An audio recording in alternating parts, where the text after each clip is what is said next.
Tapi gue yang lakukan. Kalau kemarin gue lebih kepada menasehati, tapi yang namanya tugas seorang kakak ya mentoknya di menasehati ya. Apa namanya, mungkin nanti bisa lebih dari itu gitu. Mengingatkannya bisa lebih keras lagi. Ya insya Allah lah, namanya untuk niat baik ya ada jalannya gitu.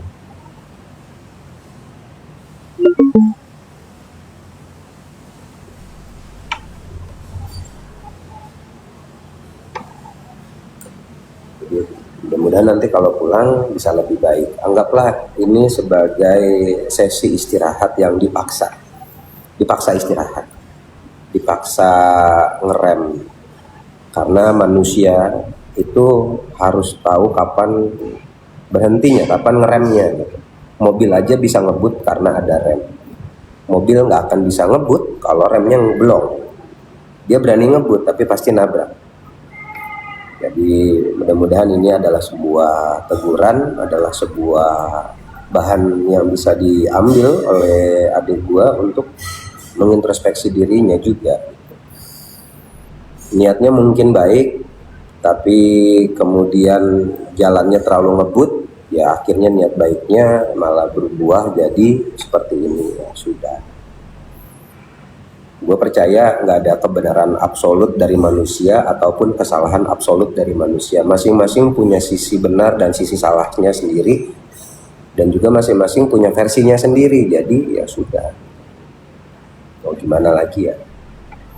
Karena kebenaran mutlak itu hanya milik Allah, bukan milik manusia. Manusia itu nggak ada kebenaran mutlaknya di manusia. Karena manusia itu sejatinya tempatnya salah dan dosa. Kita tuh sejatinya manusia tuh brengsek.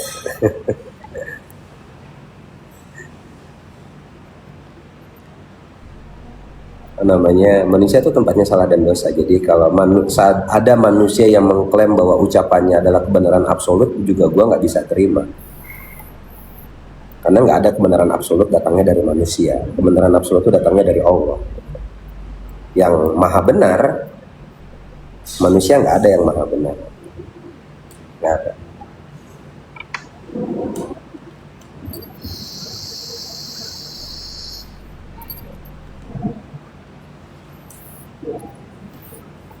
Kadang kita juga suka lupa ketika kita menunjuk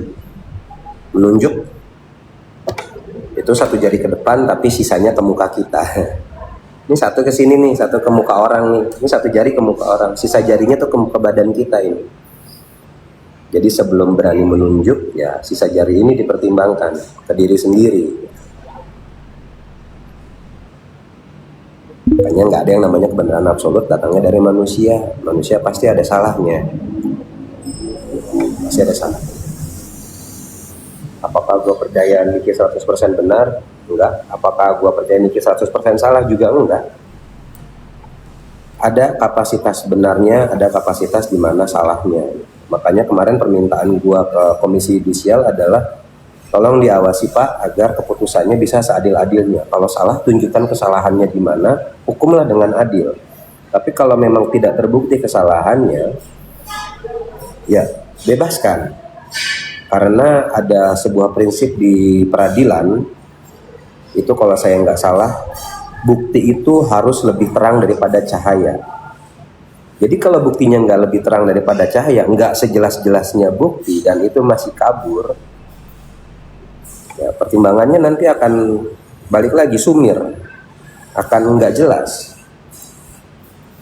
Terus ada juga prinsip, kalau saya nggak salah kemarin saya baca, saya lupa ini yang menyebutkan siapa, tapi ada satu prinsip bahwa lebih baik membebaskan 1000 orang yang bersalah daripada menahan 1 orang yang benar, 1 orang yang tidak bersalah. Itu prinsip di pengadilan ya kalau nggak salah ya. Saya baca kemarin, saya lupa, nggak catat juga sih, cuma baca sekilas aja. Tapi setidaknya itu juga bisa jadi prinsip sih.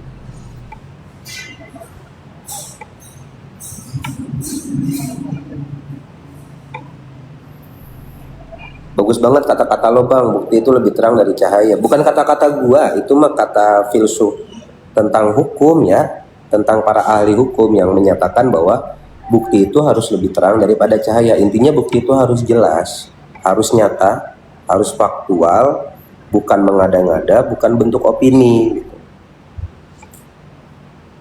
Begitu. Sanum insya Allah kedepannya nanti lebih baik lagi buat Ami, insya Allah. Dan kali ini juga apa namanya ya, lebih banyak berdiskusi lah sama gua mungkin nanti. Ketika yang ingin mengambil keputusan mungkin gua akan lebih banyak ajak dia diskusi. Farah, Toto dapat topi hip hop gua. Thank you Farah. Apa kabar Farah hari ini? Kapan ke Jakarta lagi Farah?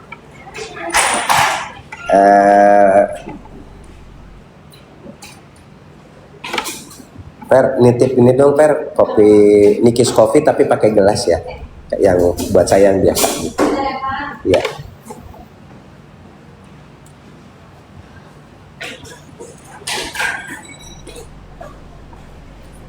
Belum bisa, mau operasi dulu Bang, doakan. Lo operasi apa Far? Ya Allah, bentar.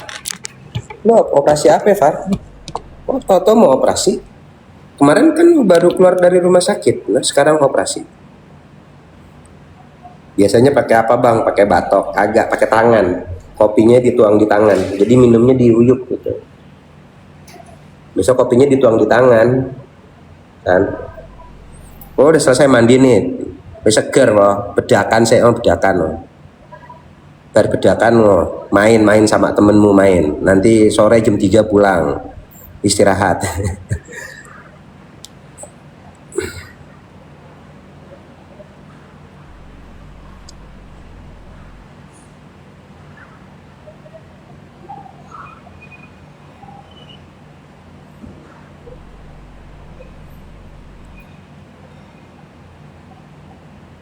Suketi, insya Allah saya insya Allah selalu jaga kesehatan. Farah lu operasi apaan sih Far? Kok udah kemarin baru pulang dari rumah sakit, sekarang malah mau operasi gitu. Kopinya diseruput Bang, yoi diseruput mah kopinya. Debus. Bantu empedunya belum diambil. Oh Allah, di empedunya ada batu. Empedu tadi udah bilang iya kelewatan, kagak kelihatan tadi. Empedu Far, astagfirullahaladzim. Itu dampaknya terhadap tubuh apa Far? Ada batu di empedu. Yang gue tahu empedu itu kan kalau dimakan katanya pahit ya. Gue nggak tahu kalau ke empedu manusia, belum pernah jajal empedu manusia. Tapi pernah kemakan empedu ayam tuh kayaknya nggak enak, itu pahit gitu. Itu bukan sih, empedu itu kan pahit ya. Kalau di badan manusia ada batu empedunya mual Bang, lemes. Oh gitu, lu ngalamin itu Far, mual-mual lemes gitu? Mas Adiwiyata, doa terbaik untuk Ami. Terima kasih Mas.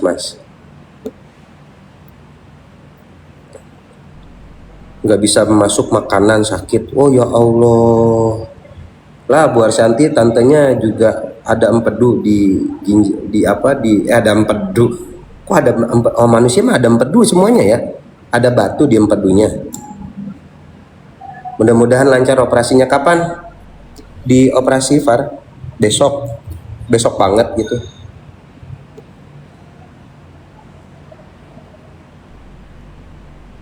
Sunshine sama saya empedunya sudah diangkat 11 tahun yang lalu. Udah lama ya.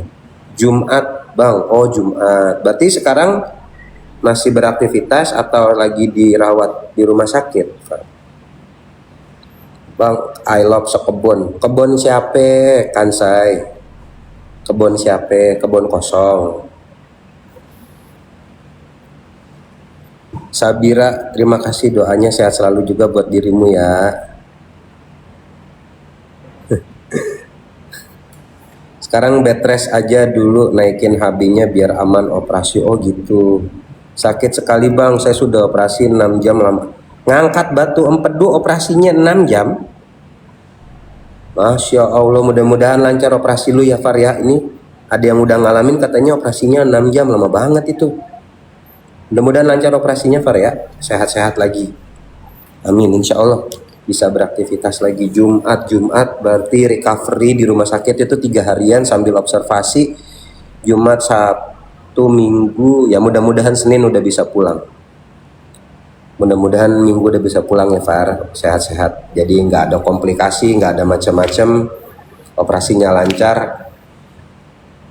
Evi, suami saya 8 jam lah, malah ada yang 8 jam operasinya, lebih lama lagi, di infusnya total. Wah, gue paling ngeri tuh kalau udah infus total gitu, takut nggak bisa bangun lagi. Kalau gue ya, ini gue waktu itu pernah operasi di infus total itu, di bius total salah, di bius total itu takut nggak bangun lagi gue. Kami bilang dari mudah-mudahan enggak, mudah-mudahan lancar ya. Kok di infus, di bius, di anestesi total, ya di bius. Takut gua, takut. Dulu tuh pernah operasi di anestesi total gitu, badan pengsan. Ya, tetaplah doanya mudah-mudahan lancar ya Far ya, operasinya ya.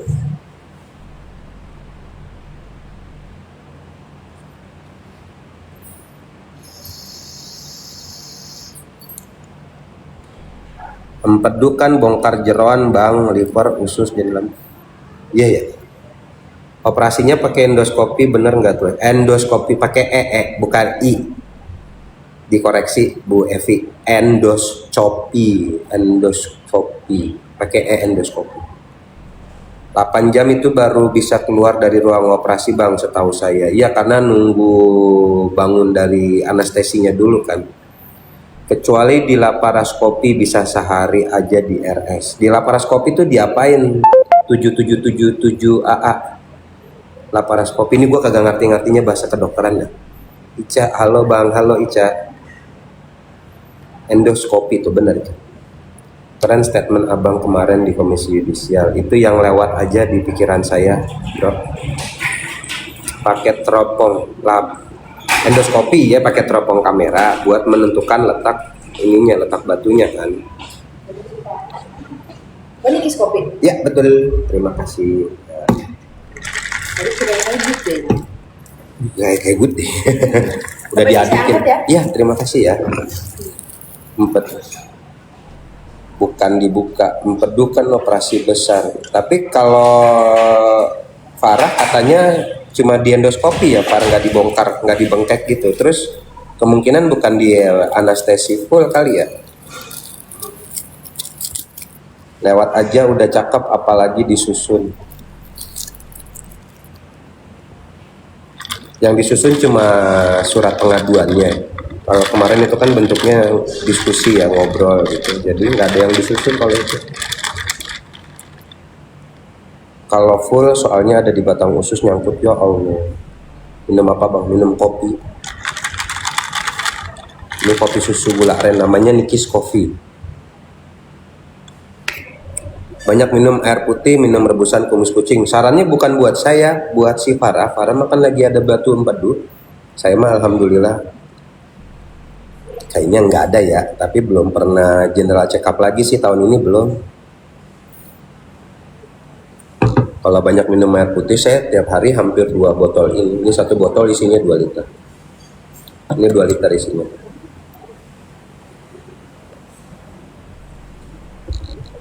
Semoga sehat bang sekeluarga. Terima kasih Ica.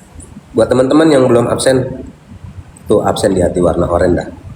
Yang belum follow ya kalau mau follow silahkan, kalau enggak ya nggak usah, nggak apa-apa. Sebenarnya tuh penyakit cewek, kalau cowok langka. Empedu itu penyakit lebih dominan ke perempuan gitu. Empedu, batu di empedu itu lebih banyak di perempuan. Penyebabnya apa sih? Kok empedu bisa ada batunya? Gue tau kan ginjal ya, batu ginjal gitu.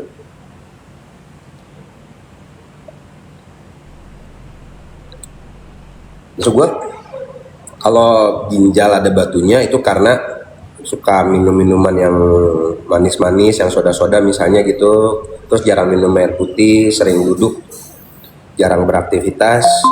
Ya ginjalnya terganggu, akhirnya ada penyumbatan, ada kayak semacam batunya gitu. Juga ada batu empedu awal 2,1 sekarang mengecil jadi 1,4. Itu nggak dioperasi, Tia Nur. Ryan, makanan nggak terkontrol mungkin bisa, mungkin ya. Alhamdulillah nggak jadi dioperasi. Waduh. Batu empedu itu hasil dari endapan. Zona konstruksi nih, cewek makannya lebih jorok bang, kayak gorengan, jeroan, sama Nggak juga, laki-laki juga sama kok.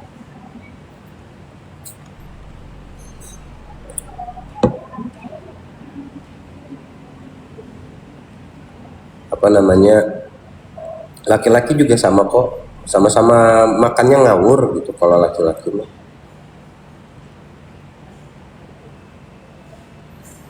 Bisa karena kolesterol juga bang, yang suka makan kerang tuh, yang suka makan kerang, emang makan kerang bisa juga kena batu empedu. Yang Vio, halo, semakin banyak dokter semakin banyak penyakit. Iya lagi Willy, gue nyedot es panas-panas gini, es kopi John. Ini es bukan sembarang es, ini es kopi. Namanya Nikis Coffee, bisa dipesan melalui GoFood ataupun GrabFood. Sambil jualan tetap. Bu Sanum suaminya doyan goreng kemarin kena radang hati. Allahu Akbar, lu pada kok serem-serem sih. Tia Nur, bisa juga dietnya terlalu ketat, bisa jadi batu empedu. Tuh buat yang diet jangan terlalu ketat-ketat dietnya kalau nggak bersih. Ina, halo Bu Ina, Qatar hadir bang, salam kenal juga Bu Ina. Yang Pio, bang pindahin apa semua jualannya ke Surabaya lah. Terus anak saya sekolah di sini siapa yang jagain Bu? Pindahin semua, terus anak saya ntar siapa yang liatin ini? Kalau saya pindah semua kan berarti saya juga pindah ya.